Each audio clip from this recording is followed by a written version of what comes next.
No. You missed the spin move this last time. It was pretty too. good. The spin move was pretty good. All right, how's it going, everybody? I am Nolan Guthrie. I am here with Chris Owings. He looks a lot taller today, but don't be deceived. He's standing on a hill. Cory McClymans is back there filming, as per the usual, because he's great at that. As per usual. And we appreciate his time and his expertise there. We're getting excited for Berry Week, which is coming up here at Zamzows. It's kind of a new annual tradition we're trying to kick off this year. So we're going to spend some time. We're going to talk about some berry care. We're going to cover planting and caring for blueberries, for some raspberries, and for strawberries. So those are kind of the most delicious, in my opinion, berries. I don't know, what's your favorite, Chris? Out of these three, or all the berries? Well, all the berries. Give me that first. I'll tell you you're wrong. I'm gonna have to say blueberry. Blueberries, really? My favorite. I love blueberries. Okay. What about you, Cory? You know, I'd have to say Berry Bostwick probably is my favorite berry. Second favorite berry would be Blackberry. Berry Bostwick? Just a dumb joke. I thought it was. It didn't land. It did not land. It did not. Moving on. Somebody probably gets it. Mine's Blackberry. a strawberry, and I'm excited to talk about strawberries because I love those. Nice. So let's get it kicked off. We're going to start with blueberries. So just also real quick, all of these are available at all 13 Zamzows. We've been getting shipments in over the last couple weeks now. Yeah, and a lot more to come. So we're just getting started with getting everything in, but this is going to be exciting. It's a lot of fun, and way more of this stuff than I think we've ever really carried in the past. So let's get right into blueberries.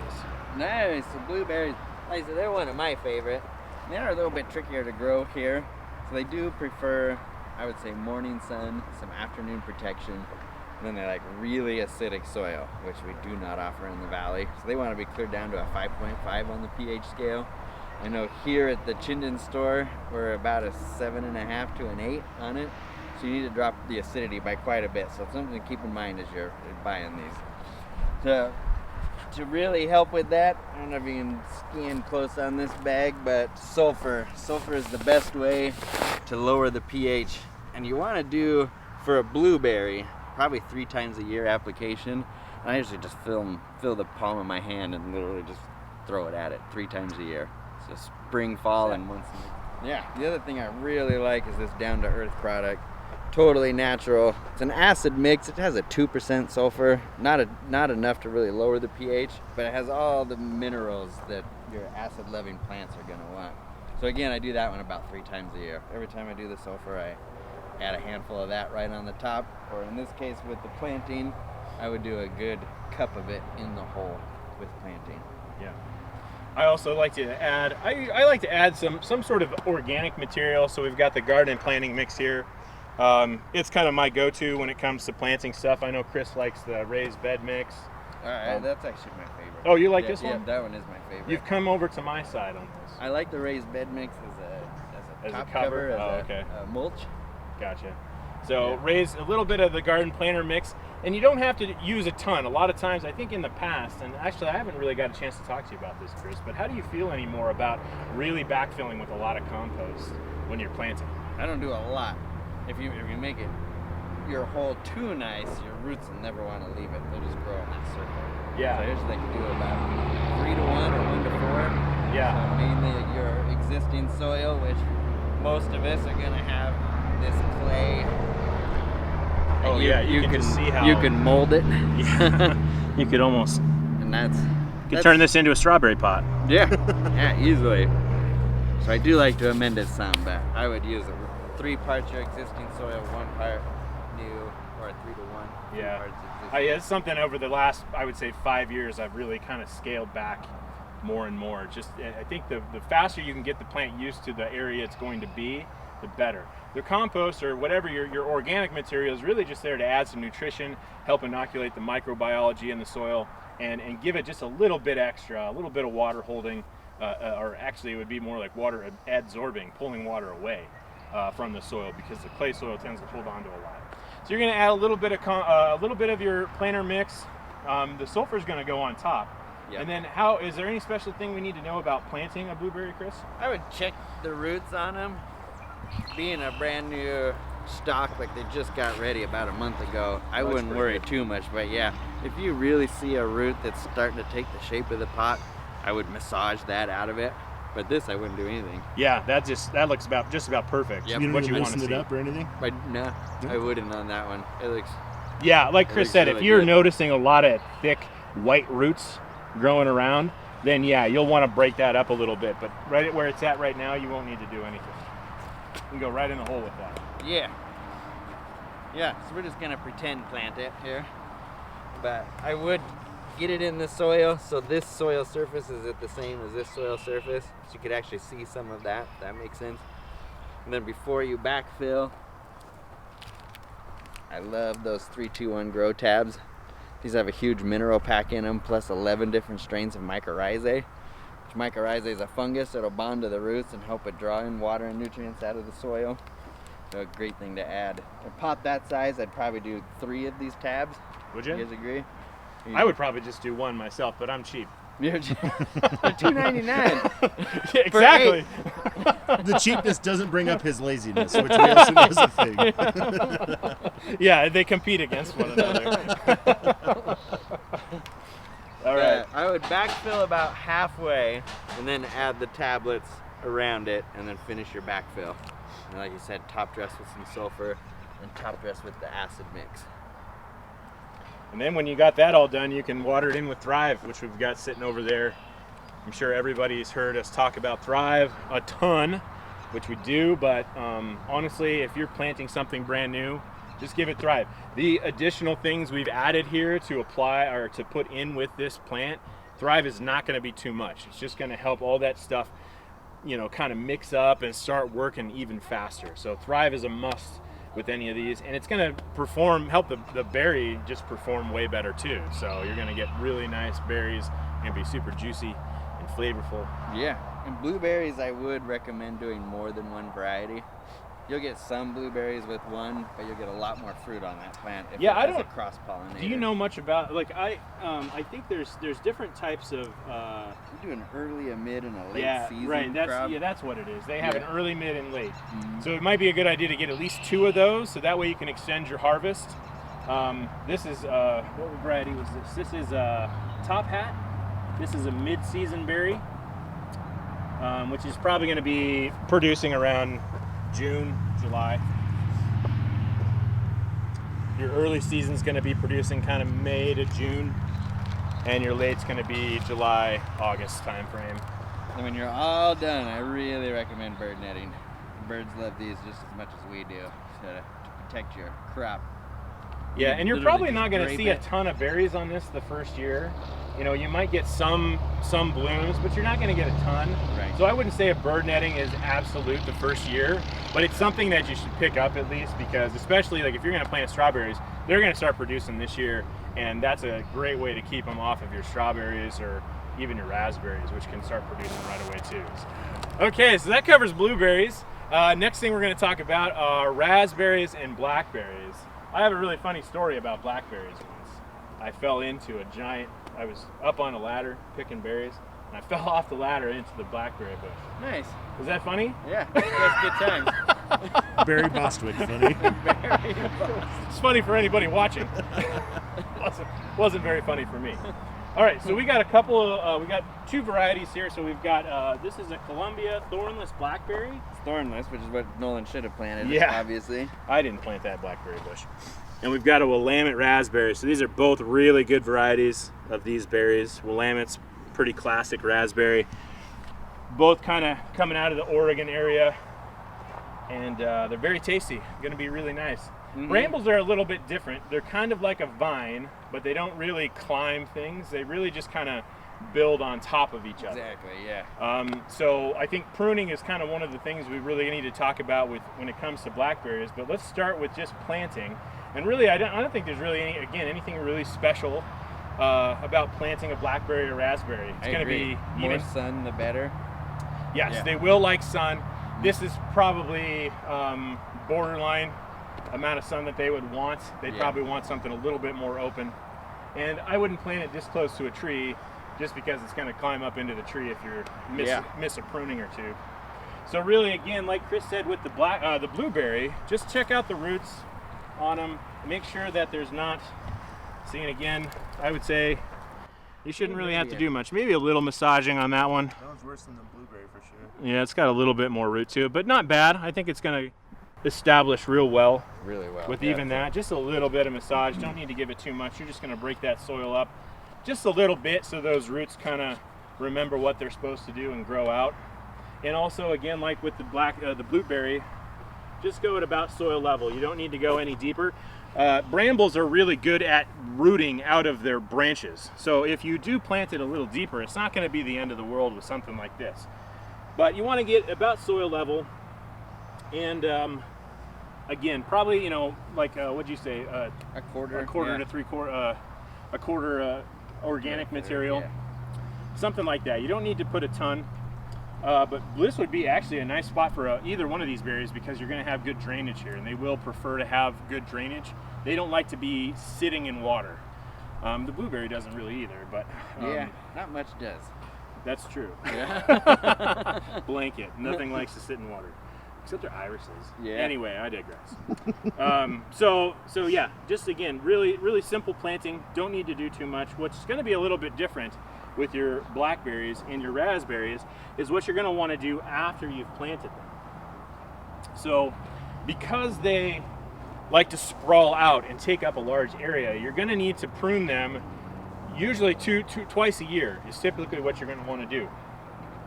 Blackberry canes and raspberry canes will each live for 2 years. So the first year, it's only going to produce leaf. So it won't produce any berries. The second year is when it will produce berries. So you're going to keep a cane alive for 2 years. So you've got 2 canes right here.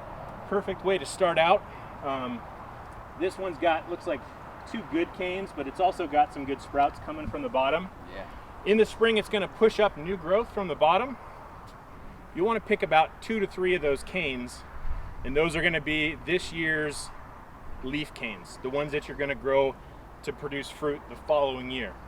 So what I'll do is take those.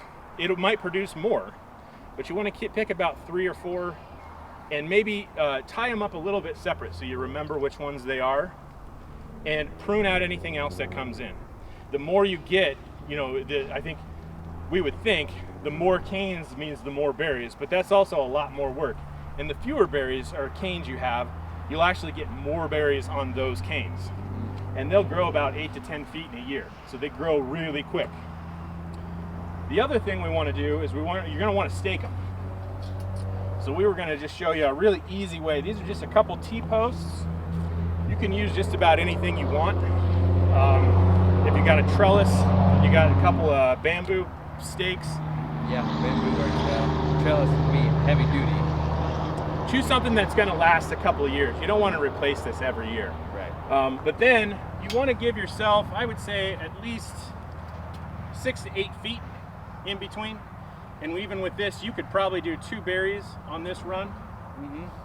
And then use some wire and wire them across on your posts. Probably at least twice, 3 times would probably be better. So just run the wire across, cut it, twist it up, run another one, cut it, twist it up, and just do about 3 of them. That's going to give those berries lots of support as they grow, and it's going to make it a lot easier for you to keep up with as they're growing. One of the nice things you can do with a berry, as it grows up, those canes, like I said, they'll get to about 8 to 10. Because you've got those 3 runs, you can actually tie them up so they actually make a big curl. And you get more berry in a shorter amount of space. So that's why you want to get those multiple wires so that you can hold them up and really get a lot of space in it, you know, more space in a smaller area. What about fertilizing, Chris? What should we do with fertilizer? All I ever do, again, plant with the 3-2-1 tabs. These help in, I mean, just huge ways. So always plant with the 3-2-1 tabs. And then twice a year, give it the Thrive. That'll give it literally everything it needs. Or you could use our new chicken soup too. That would also be another good option. Yeah, and you might give the berries just a little bit more nitrogen. I think at planting and maintenance wise, Thrive is going to be great. I think when you first see those new canes, adding on something like our Nutri-Rich, which is a dry fertilizer, just throwing a bunch of Nutri-Rich underneath them, it's going to really slow release, give them a little bit of extra nitrogen and phosphorus, which should help with that growth. Nice. Once those canes get to about 8 to 10 feet, go ahead and prune them back because you don't want them to go too much larger than that. So don't be afraid to just hack them and keep them at that length. Yeah. Yeah, the taller they get, the further you're going to fall off that ladder. Exactly. Yeah. I don't know if you can zoom in, but unpruned, that is a blackberry on the other side of the pond there. You see they can become a mess if unmaintained. That's why the trellis seems nice. It gives you a guide to follow as you're pruning, cleaning, maintaining. Yeah, those are not pretty. Yeah, and huge. Yeah. Like And 12, you know, 15 there's feet. tons of berries on that you can't even get to. Tons. You know, it's all going to be for the birds at that point, and Without a good following we don't want to ladder mess anyway. around with the birds. So, nice thing to do if you've got birds in the area is that scare tape. You want to grab that scare tape, Chris? Since you've already got a trellis kind of built for it, you can put some of that scare tape up along your wire or on the end of your post, and that scare tape that will flash as it blows in the wind, and that'll scare away a lot of birds. Works really well. That's an easy way to do it. Yeah, nobody gets those AOL CDs anymore, or what was called. That's Yeah. right. That's right. That was the what we recommended for a long time. Was old American Online CDs. There's so many people that don't even know what we're talking about now. Neither AOL nor CD. Okay, I think that about covers it for the majority of like the blackberry stuff. So next we're going to talk about strawberries. You rolling? Yep. Okay.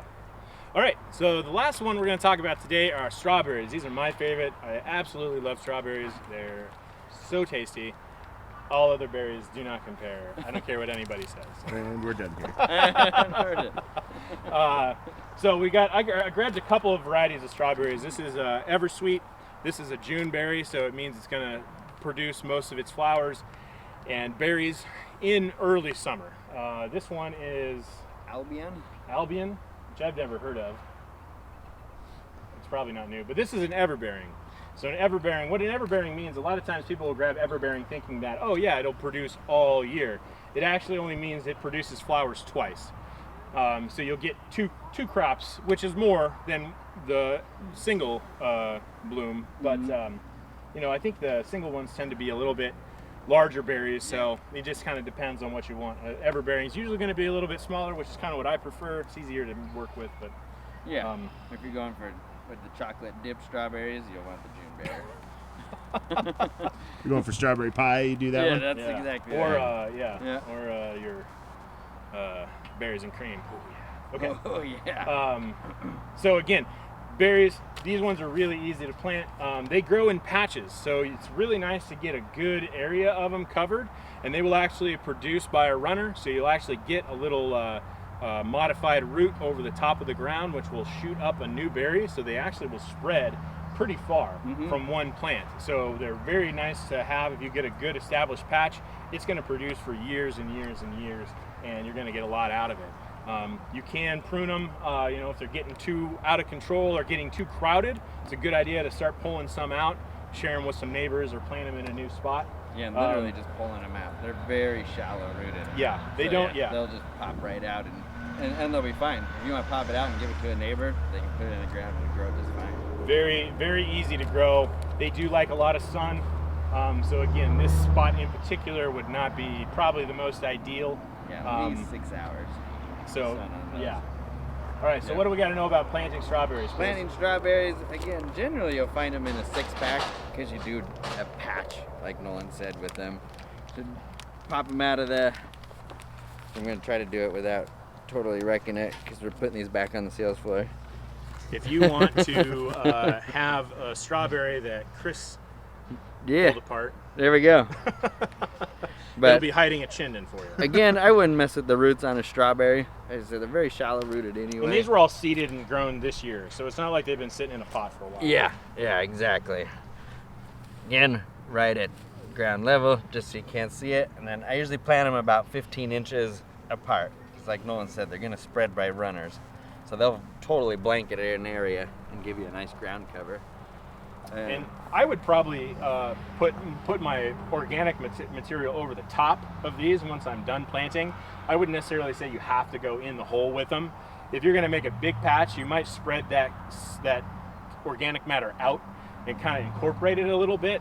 but you don't have to throw handfuls of it in there when you're planting. Just over the top is really nice. That's a good way to handle them in the winter too. Putting a nice layer of compost down, a little bit of straw if you're into that, or peat moss even. Yeah. Any of those kind of things will provide a little bit of warmth, and it'll decompose and just feed those strawberries next year. And then again, same with all the others. Add some 3-2-1 grow tabs. How many? 5? For that one? That one you could, yeah, at least a whole packet. You could probably even get away with crumbling it and doing a half a tablet on each little start. You don't need much. Can you? I've never actually done it. Can you? Will those dissolve in water? Oh yeah. So that might actually Quickly. be a way to do it too. Water it in as long as you're watering it before the backfill. Right. Yeah. So that first year, they're really gonna concentrate on those runners. If they do it too heavily, they won't produce fruit. It's like Nolan said, if you want to prune, you're pruning those runners off, and that'll put the energy to producing fruit too. It's a nice little trick. And then once you get them all planted, water them in with Thrive. Just probably about a cup to a gallon in your watering can, and just water them all in, and you'll be in good shape. Birds will also like to eat strawberries. So if you're watching this before Berry Week gets started or as it's getting started, just remember we are having our Berry Rock event. You can bring the kids in, you can come in yourself. We'll show you how to make a berry rock. Basically what it is a little red rock that you paint to make it look like a strawberry. And you set it down near your berries. When the birds come down, they peck the rock thinking it's a strawberry and quickly learn that it's a rock, and trains them to not keep coming back for your strawberries all year. So really good natural way to keep the birds out of your berry patch. The other thing you can do, and I've done this in the past, is I'll actually put a trellis, some stakes up on either end, and I'll use that bird netting, run a wire across the top, and then drape that bird netting over it, kind of making like a teepee. Makes it really easy to keep that off the berries, but keep the birds out. And then when you need to harvest, you're just gonna pull it up and kind of throw it over, harvest, and then put it back. Super easy. Easy way to do it. Okay, anything else we need to know about strawberries, Chris? Also do very, very well in strawberry pots. Hanging baskets. I've even known people that take rain gutters like you put on your house, and they line the fence and let them cascade down the fence. They're actually a really attractive plant, I think. I think even so. on their own, without green. producing the berries, and they it's great to work it into a landscape, not just as the berry, but also as a great ground cover. They're very hardy. They do really well, and you get the benefit of having berries every year. Yeah, your flowers turn into fruit. Yeah, absolutely. Nothing better than that. They do tend to get a lot of earwigs, so that bug and slug killer is, if you're going to grab some strawberries, grab some bug and slug killer, because you're going to want it. And it's all natural. And it's all natural. It's organic works grow. tremendously well for those guys. Okay, well, I think that's about all we got today for Berry Week. Thanks for watching.